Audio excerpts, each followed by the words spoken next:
so much for having me, Sherelle. I'm really glad to be here today. I am excited to share my caregiving story.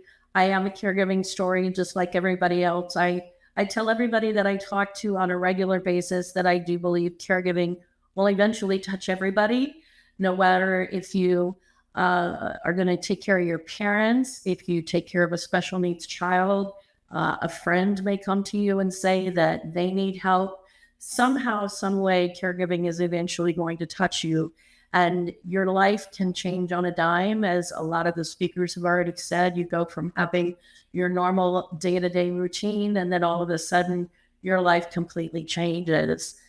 My background is from hospice. I worked for hospice for 14 years. And during that time, I talked to a lot of caregivers, and, I could talk the talk of caregiving, but I really hadn't had to walk the walk yet.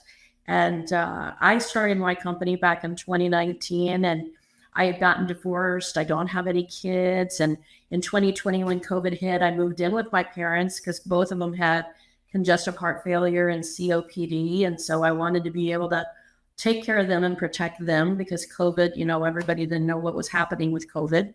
So I moved in with them. And by 2021, my business was starting to go pretty well. But then both of my parents got sick.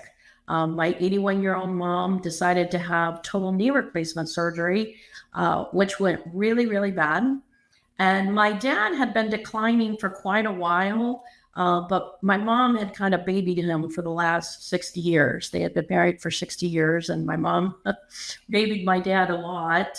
And so when all of a sudden she could no longer take care of him, like on a day-to-day, hour-by-hour basis, literally, he just immediately started massively declining. So I put my whole company on hold for the next 11 months, and I went into full caregiver mode myself. And, being in the healthcare space, knowing about some things in caregiving, knowing about resources and everything, it's so different when you actually get into it. It becomes all consuming. It consumes your whole life. It becomes, mentally, physically, emotionally, spiritually, in every single aspect. And one of the key concepts that everybody has said, and I will say too, self-care is really important. I had heard that, and I had told that to a lot of people in hospice, but I never really truly understood that until I actually got into the caregiving space. I'm going to share a few things along my journey that have helped me, and hopefully you'll be able to take some things away from this. But, when I got into caregiving with both my mom and my dad was former military. He was Army. He did not like being sick. He did not want to be sick. He did not want to die. He was a very reluctant patient and troublesome patient, to put it nicely. It was extremely difficult to deal with him because he did not want to be sick. And at the same time, my mom could not even get out of bed. She couldn't. There was nothing that was comfortable for her. Her knee surgery just went absolutely horrible. And so then when my dad kept falling, and every time my dad was a big man, and every time he fell, we had to call we had to call the EMTs to come and pick him up. And so they literally got to where they came out daily. And so finally we were able to get him to a facility. Again, that's another one thing that a lot of people don't know. People think that Medicare and Medicaid is going to pay for everything. And unfortunately it doesn't. Medicare will only pay for 100 days in a nursing home. And a lot of people don't know that. And you need to understand that. And I knew that, but implementing a lot of this stuff became difficult. When my dad went into the facility, he was there for 30 days. Then he came back home for 4 days. Right before Thanksgiving, he started falling again. And then we ended up having to get him back to a facility for total complete care because he was no longer able to walk. He basically became bedbound in November of 22. When he did, I found out that he had no life savings. He was completely destitute. And my mom and I and him had been living in a place, and there was all the money started going to the facility. And so there was no money to pay rent. And my mom and I basically became almost homeless. And took me about a month, and I finally found a good friend that was willing to let us move in rent free and stay with them. We ended up staying with them for about 3 months. And I finally found a place when my dad ended up passing away in February of 22. I still take care of my mom. And when my dad passed, uh, he had a $15,000 life insurance policy. And when he died, we found out he had taken $10,000 loan against the policy. And so mom got $5,000 when he died. And I ended up finding a place. I didn't even know this existed. We moved into a double wide trailer that they put a single piece of sheetrock down one side and called it a 2-bedroom, 2-bath. On the other side, they put a half of a piece of sheetrock and split it into half and called it a 1-bedroom, 1-bath. It was 428 square feet. And I gave my mother the bedroom, and I slept on the floor for the next year. And that's how I built my business. So it has been a crazy journey. And, thankfully, by the grace of God, we are no longer there. We were able to move into a rental home in March of this year. And so things have gotten better. But, it has been a lot of trials and tribulations, good and bad, a lot of different things that have happened. There's 2 or 3 things I want to tell people. First of all, you are stronger than you know.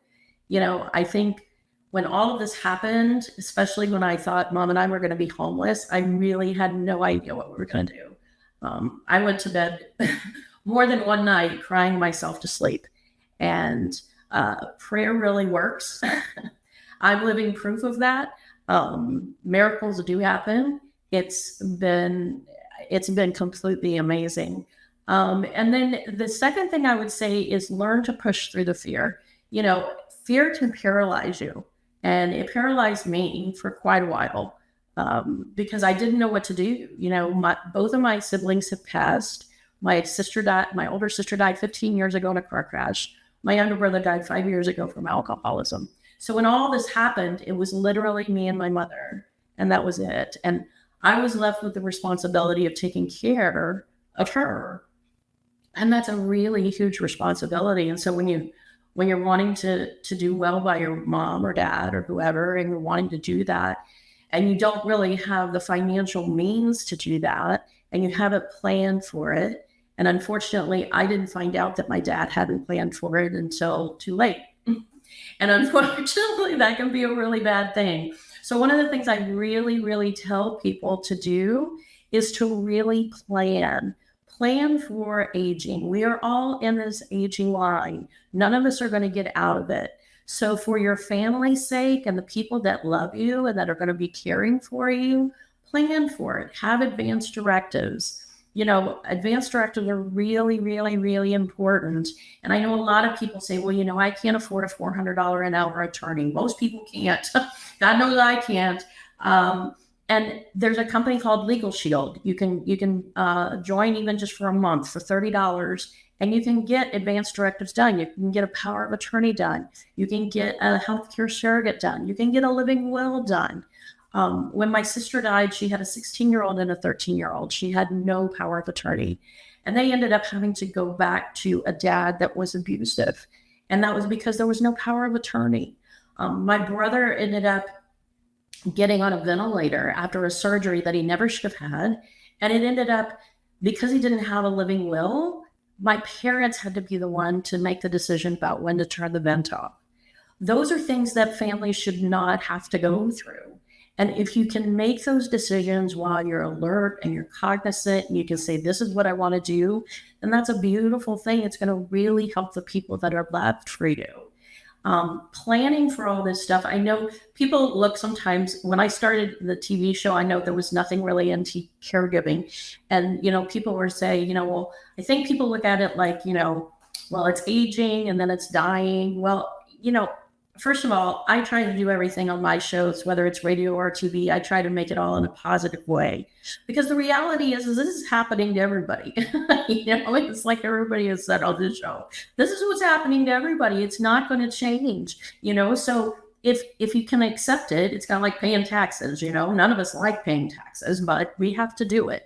So if you can accept the fact that, okay, this is going to happen, then why don't I get a plan in place so that those that actually really do love me and care about me, that there will be a plan that I'm aware of, that I like, and that I'm okay with, and that these people that are caring for me are not going to be put in a position like I was with my dad. I love my dad to death. He was a wonderful man. He was a wonderful father. But I think either one or two things. He either never thought he was going to die, or he just thought, I'll deal with it later. I'll deal with it later.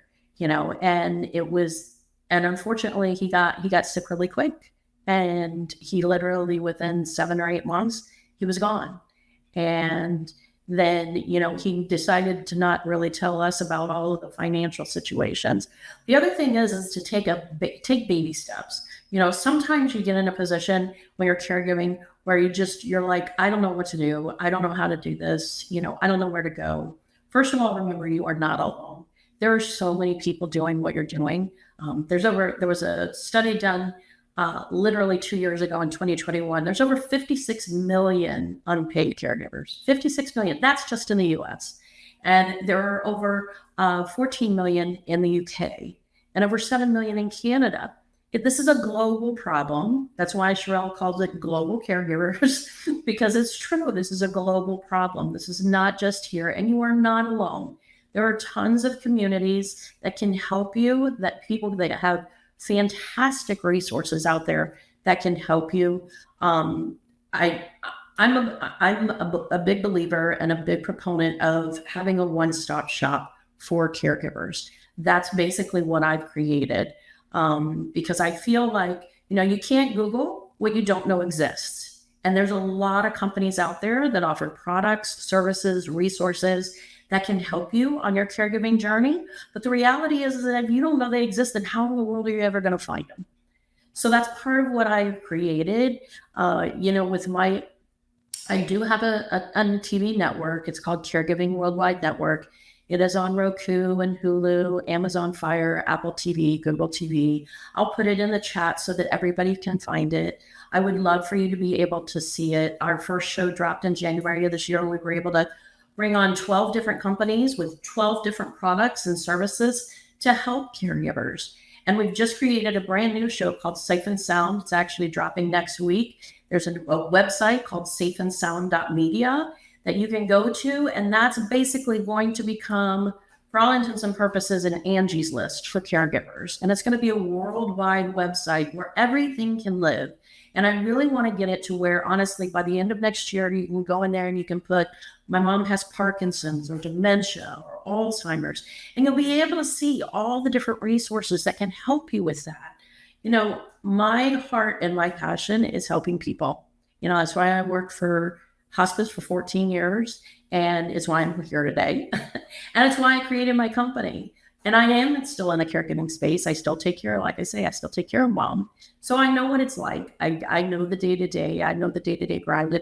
I will say last two things, that I will say this, I agree with everybody that everything that everybody has said previously. Self-care is so important. I did not understand that until I got into the caregiving space. You really do have to take care of yourself. Because you can become consumed with your person. You love your person and you care about your person. And yet, if you don't take care of you, then you're not going to be there to be able to take care of them. My mom says that to me all the time. She's like, Traci, please take care of yourself. If something happens to you, I don't know what I'm going to do. And it's true, because right now I'm really all she has. And that's what you have to remember, is that they need you, and they need you healthy, and they need you taking care of yourself. So you need to do that. And for me, the last thing is that honestly, prayer is what's gotten me through this whole thing. My belief in God, whether you have a belief in a higher power, whatever it may be. I strongly believe that God has a purpose for every one of us here. And I have finally found my purpose. It took me a long time, over 50 years to find my purpose, but I really do believe that I have found my purpose with what I do, and I love it. So You can go to caregivingworldwide.com to find me. You can also go to safeandsound.media. That's our global resources for products and services. And you can connect with me anytime. I'm always happy to talk to any caregiver and talk to you about anything that you need. I'm always here to help. So thank you very much. And I hope you've been able to be uplifted and encouraged and learn something from what I've said today.